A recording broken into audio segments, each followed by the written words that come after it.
wanted to go over with you today my rimfire rifle that I use for PRS Rimfire competitions as well as NRL and NRL-X matches.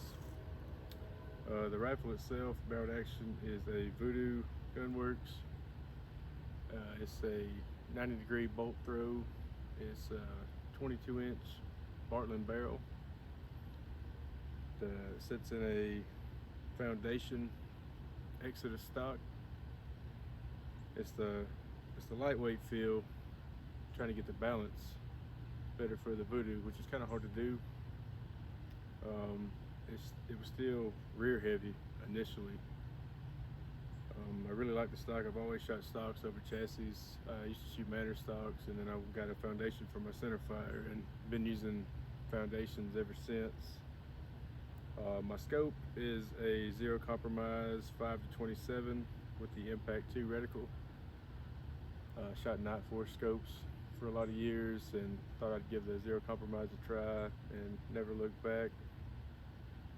Sitting in a spur mount, that's the 0 MOA. My rail itself on the Voodoo barrel action is a 40 MOA.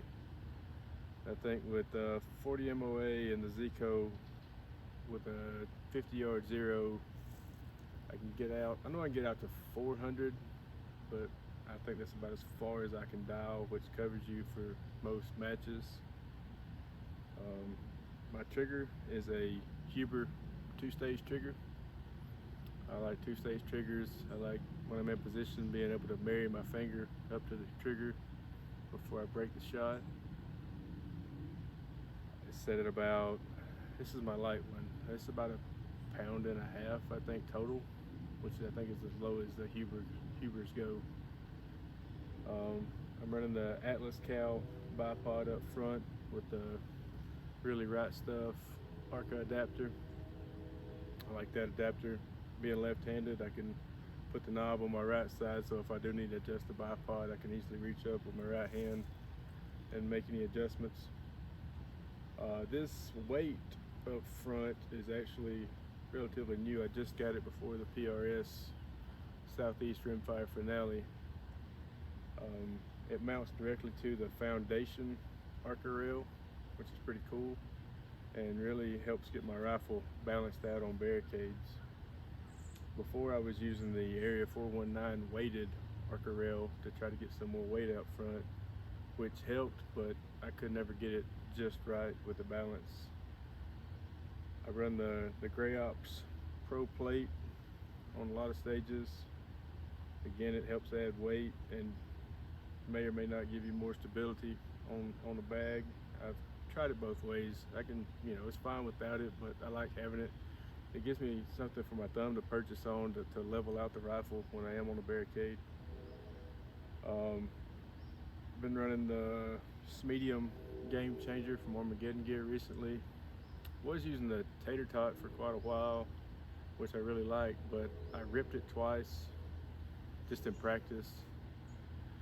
So I kind of lost confidence that I wouldn't take it to a match and rip it during the match, and then that would just be a debacle in itself. So I switched over to the Game Changer. Haven't had any issues yet. Took a bunch of sand out, and now it feels a lot like the Tater Tot did. In the matches, most of the time I'm going to be running a metal mag. This is a 12-rounder from Voodoo. The polymer mags work just fine in my rifle with a slight modification. I just like the metal mag for the extra 2-round capacity, just in case I need an extra round on the stage. One of the things I did for my Voodoo, when I first got the Voodoo, I have a Hawkins bottom metal in my Foundation, and the plastic mags ran great initially, with the exception of when you put them into like a barricade up against your bag, which is pretty typical. I took a piece of Velcro, just a small piece, and added it to the back of the mag, and that just gave me something so when I had the bag loaded against it to push against, and that seemed to really help a lot. I didn't really have any other feeding issues besides that. When I first got the metal mag, it didn't want to feed well, and I did some research and I found out that Hawkins actually recommends getting their AW set up when you get their bottom metal if you want to run it in a Voodoo or even like a 223 with the polymer mags, because it has the longer mag latch in it.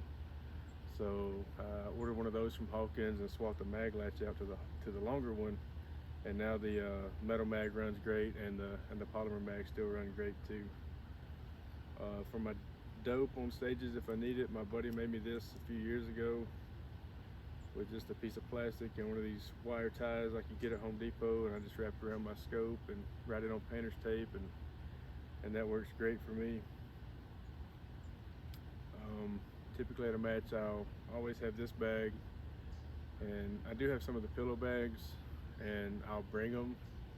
I really don't use them unless I feel like I need to. Sometimes on a stage I'll bring one up with me to the stage just in case I think I may need it, and then I wind up not using it. You know, some stages they do come in handy, and I'll probably do a video on that soon, comparing the pillow bags and when to use them, when I don't use them, and that kind of thing. I always have my Kestrel with me at the matches. I use the Kestrel with fly ballistics and use the custom drag curve for rimfire stuff. And my pack is a Go Ruck pack that fits everything I need for matches and seems to work pretty well. If you guys have any questions, just let me know. Appreciate you watching.